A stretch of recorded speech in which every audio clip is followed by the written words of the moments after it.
ಉತ್ತರ ಕನ್ನಡ ಪ್ರವಾಸ ಹೊರಟವರಿಗೆ ಪುರಾಣ ಹಿನ್ನೆಲೆಯ ಪಂಚಲಿಂಗ ಕ್ಷೇತ್ರದಲ್ಲಿ ಒಂದಾದ ಗುಣವಂತೆ ಶ್ರೀ ಶಂಭುಲಿಂಗೇಶ್ವರ ದೇವಾಲಯ ವಿಶೇಷ ನವನಿರ್ಮಾಣವಾಗಿ ಕಂಗೊಳಿಸಿ ಕರೆಯುತ್ತಿದೆ. ನವನಿರ್ಮಿತ ಶಿಲಾಮಯ ದೇವಾಲಯ ಸ್ಥಳೀಯರ, ಸಜ್ಜನ ದಾನಿಗಳ ಹಾಗೂ ಸಕಲ ಭಕ್ತರ ಸಂಕಲ್ಪ ಶಕ್ತಿಗೆ ಸಾಕ್ಷಿಯಾಗಿ ನಿಂತಿದೆ. ಹಂಪಿಯಲ್ಲಿ ಕಾಣಸಿಗುವ ವಿಶೇಷ ಕಂಬಗಳು ಮತ್ತು ಕೆತ್ತನೆಗಳು ಇಲ್ಲಿನ ನವನಿರ್ಮಿತ ಕೆತ್ತನೆಯಲ್ಲಿ ಮೂಡಿಬಂದಿದೆ. ಕುಟುಂಬ ಸಮೇತರಾಗಿ ಭೇಟಿ ನೀಡಿ ವಿಶೇಷ ಆಧ್ಯಾತ್ಮಿಕ ಶಕ್ತಿಯ ಅನುಭವ ಪಡೆಯಿರಿ.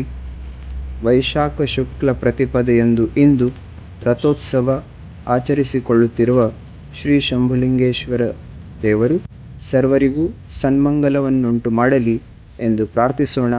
ಈ ಮಾಹಿತಿಯನ್ನು ನಿಮ್ಮ ಕುಟುಂಬ, ನಿಮ್ಮ ಮಿತ್ರರಿಗೆ ಶೇರ್ ಮಾಡಿ. ಹರ ಹರ ಮಹಾದೇವ್ ಎಂದು ಕಾಮೆಂಟ್ ಬಾಕ್ಸ್ನಲ್ಲಿ ಬರೆಯಿರಿ. ಹರ ಹರ ಮಹಾದೇವ್. ಧನ್ಯವಾದಗಳು.